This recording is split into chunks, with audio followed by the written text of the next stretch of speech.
Bro ice skating ఎప్పుడైనా try చేశారా? Ice skating కొంచెం కష్టమే, but full fun and leg work out అయ్యిద్ది. ఐస్ స్కేటింగ్ గురించి ఇప్పుడు ఎందుకు చెప్తున్నా అంటే, యూజువల్గా న్యూ ఇయర్కి వీళ్ళు ఆఫర్స్ ఇస్తారు. మా ఇంటి దగ్గర ఫోర్డ్ ఐస్ స్కేటింగ్ సెంటర్ ఉంటుంది. లాస్ట్ ఇయర్ జనవరిలో ఇక్కడ నేను ట్రైనింగ్ తీసుకున్నా. మీరు కూడా న్యూ ఇయర్కి ఏదైనా కొత్తగా ట్రై చేద్దామంటే you can give a try. వింటర్లో ఇది ఒక మంచి ఇండోర్ యాక్టివిటీ. యూజువల్గా చాలా ice skating centres weekends public ఎలో చేస్తాయి. 5 to 10 hours అట్లా పే చేస్తే షూ ఇస్తారు, ప్లస్ ఓపెన్ కోర్ట్లో 1 to 2 hours టైం స్పెండ్ చేయొచ్చు. సో నేను అలా ఒక వీకెండ్ వెళ్తే వాళ్ళు ఇక్కడ ట్రైనింగ్ కూడా ప్రొవైడ్ చేస్తామని చెప్తే ట్రైనింగ్ రిజిస్టర్ అయ్యా. ట్రైనింగ్లో అరౌండ్ 7 classes. లాస్ట్ రోజు ఎగ్జామ్ ఉంటుంది. 7 classes మనం ఏం ప్రో అయిపోం, కానీ అట్లీస్ట్ కొన్ని బేసిక్స్ అయితే నేర్చుకున్నా.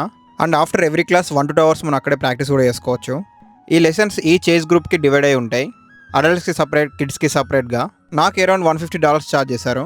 మీకు స్కేటింగ్ ఇంట్రెస్ట్ ఉన్నా ఆర్ మీ కిడ్స్ని జాయిన్ చేద్దాం అనుకున్నా మీ దగ్గర ఉన్న ఐస్ స్కేటింగ్ సెంటర్స్ ఎక్స్ప్లోర్ చేయండి. ఇదంతా కాస్ట్ కూడా ఏమి ఉండదు. ఏమైనా క్వశ్చన్స్ ఉంటే please DM are comment. And content ఇస్తే ప్లీజ్ సబ్స్క్రైబ్. ఫిర్ మిలేంగే. బాయ్.